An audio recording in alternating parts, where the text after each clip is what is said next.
Hello everyone, welcome to my new video.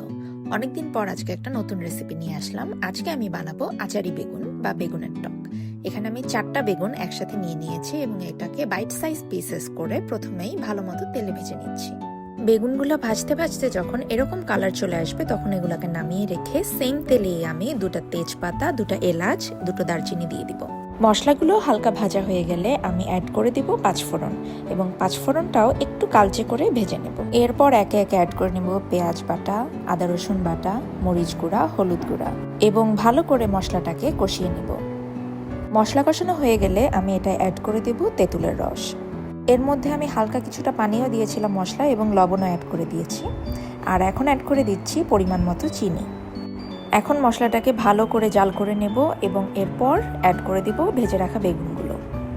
পুরোটা জিনিস যখন মাখো মাখো হয়ে আসবে তখন আমি এর মধ্যে 3 থেকে 4টা মরিচ ফালি করে অ্যাড করে দিব।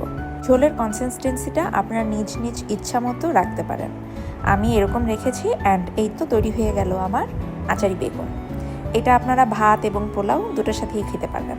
Thank you for watching.